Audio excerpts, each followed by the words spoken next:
L'épître de Paul aux Éphésiens, chapitre 1. Paul, apôtre de Jésus-Christ par la volonté de Dieu, aux saints qui sont à Éphèse et aux fidèles en Jésus-Christ. Que la grâce et la paix vous soient données de la part de Dieu notre Père et du Seigneur Jésus-Christ. Béni soit Dieu, le Père de notre Seigneur Jésus-Christ, qui nous a bénis de toutes sortes de bénédictions spirituelles dans les lieux célestes en Christ. En lui, Dieu nous a élus avant la fondation du monde pour que nous soyons saints et irrépréhensibles devant lui, nous ayant prédestinés dans son amour à être ses enfants d'adoption par Jésus-Christ, selon le bon plaisir de sa volonté, à la louange de la gloire de sa grâce qu'il nous a accordée en son bien-aimé.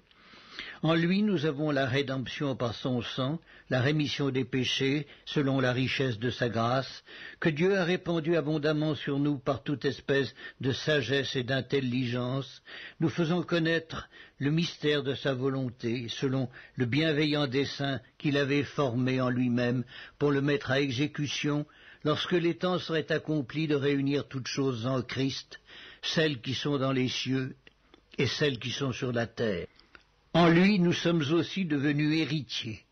ayant été prédestinés suivant la résolution de celui qui opère toutes choses d'après le conseil de sa volonté, afin que nous servions à la louange de sa gloire, nous qui d'avance avons espéré en Christ. En lui, vous aussi, après avoir entendu la parole de la vérité, l'évangile de votre salut, en lui vous avez cru et vous avez été scellés du Saint-Esprit qui avait été promis, lequel est un gage de notre héritage pour la rédemption de ceux que Dieu s'est acquis à la louange de sa gloire. C'est pourquoi moi aussi, ayant entendu parler de votre foi au Seigneur Jésus et de votre charité pour tous les saints, je ne cesse de rendre grâce pour vous, faisant mention de vous dans mes prières, afin que le Dieu de notre Seigneur Jésus-Christ, le Père de gloire, vous donne un esprit de sagesse et de révélation dans sa connaissance, et qu'il illumine les yeux de votre cœur, pour que vous sachiez quelle est l'espérance qui s'attache à son appel, quelle est la richesse de la gloire de son héritage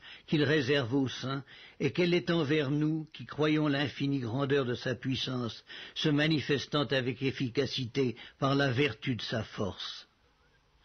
Il l'a déployé en Christ en le ressuscitant des morts et en le faisant asseoir à sa droite dans les lieux célestes, au-dessus de toute domination, de toute autorité, de toute puissance, de toute dignité et de tout nom qui se peut nommer, non seulement dans le siècle présent, mais encore dans le siècle à venir. Il a tout mis sous ses pieds et il l'a donné pour chef suprême à l'Église, qui est son corps, la plénitude de celui qui remplit tout en tous.